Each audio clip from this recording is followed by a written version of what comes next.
काजी फैज यूसुफ के लिए मैंने पिटीशन दायर की थी। मैं आज पूरी बात से माफी मांगता हूँ और मुझे नहीं मालूम था कि ये इतने गलत आदमी साबित होगा। पहले ही पिटीशन थी, पहली हमारी थी मोहतरम एतजाज चौधरी एतजाज हासन साहब की पिटीशन थी, जिनकी मैं वकालत कर रहा था। वो आज जो है आज पाए तकमील को पहुंची, जो है उसकी समाअत मुकम्मल हो गई। उसमें अटॉर्नी जनरल से जो उन्होंने सवालात किए, उन्होंने जो है 2015 का जो फैसला था डिस्ट्रिक्ट बार एसोसिएशन रावलपिंडी बनाम वफाक पाकिस्तान 2015 में रिपोर्टेड जजमेंट है, जिसमें एपीएस के बाद आर्मी पब्लिक स्कूल के सानहे के बाद जो आईनी तरमीम की गई थी, आईनी तरमीम 21 की गई थी और उसमें सनसेट क्लॉज रखा था कि 2 साल के लिए इसका जो है इतलाक होगा। उसी के कॉरेस्पॉन्डिंग यानी तरमीम की गई थी आर्मी एक्ट में भी, और तरमीम की गई थी और आइन के उसमें तरमीम की गई थी। तो इसलिए वो जब ख़त्म हुआ तो फिर 2 साल के मजीद जो है 23वीं आइनी तरमीम की गई थी। तो अटॉर्नी जनरल साहब का मौक़िफ़ ये था कि इस मामले में आइनी तरमीम की ज़रूरत ना है।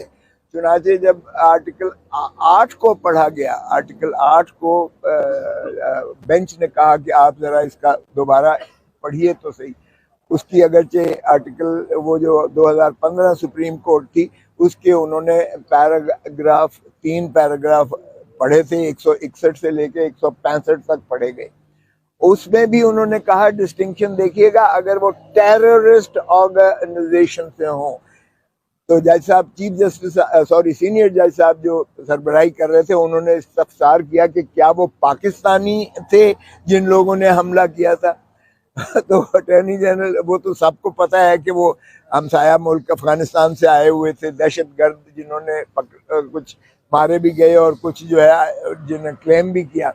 तो वो तो सारी जो है हर एक को पता है कि वो दहशतगर्द तंजीम थी जो बैरून मुल्क से आए थे, जो पाकिस्तानी शहरी नहीं थे।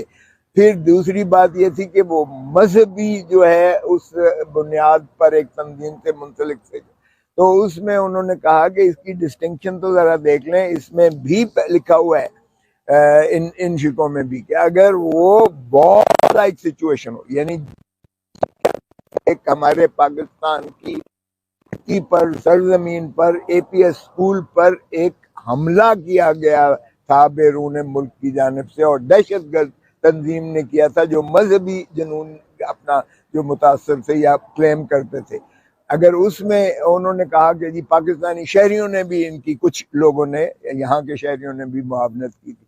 बाहर के जब आर्टिकल 8 उन्होंने कहा कि आप इसको पढ़िएगा, तो उसमें भी आर्टिकल 8 में भी बड़ा वाज़ेह था कि बुनियादी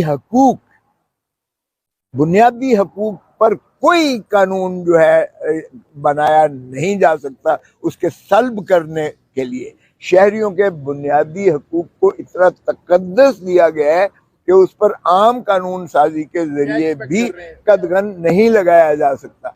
तो उन्होंने जब ये पढ़ा तो अटॉर्नी जनरल साहब की वो देखने वाला था उनका, तो बड़ा वाज़ेह हो गया कि ये जो है बेंच का, इसमें कोई इबहाम नहीं है कि सिविलियन का जो है ट्रायल आर्मी कोर्ट्स के तहत नहीं हो सकता। और हैरत की बात 8 उन अशखास में, 8 बेचारे उन बदकिस्मत लोगों ने जो उनकी तहवील में उनकी जानिब से दरखास्तें दी गई सुप्रीम कोर्ट में कि जी हमें तो फौजी अदालतें कबूल हैं और हमारा जो है आप फैसला इनको करने दीजिएगा।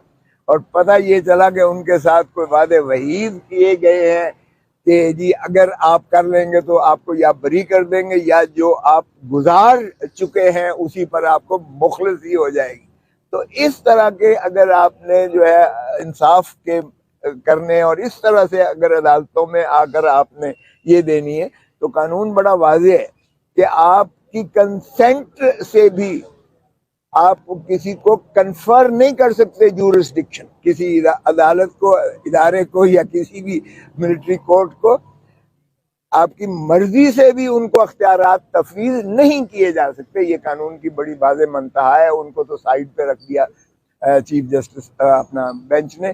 तो इसलिए मुझे कभी उम्मीद है इंशाल्लाह कि ये जो है हमारी पिटिशन उनकी पजीराई होगी, कामयाब होंगी, एक्सेप्ट होंगी, अलाउ होंगी, और ये जो मिलिट्री कोर्ट्स ने जो गिरफ्तार कर रखे हैं उनको भी मुखलसी मिल जाएगी, वो आम अदालतों में जाएंगे। मुखलसी का मतलब ये नहीं है कि वो बरी मुतसवर होंगे, मुखलसी का मतलब ये है कि सिविलियंस का ट्रायल सिविल कोर्ट्स ही करेंगी, जो आम अदालतें हैं उसको करेंगी, मिलिट्री कोर्ट्स खत्म कर दी जाएंगी इंशाल्लाह।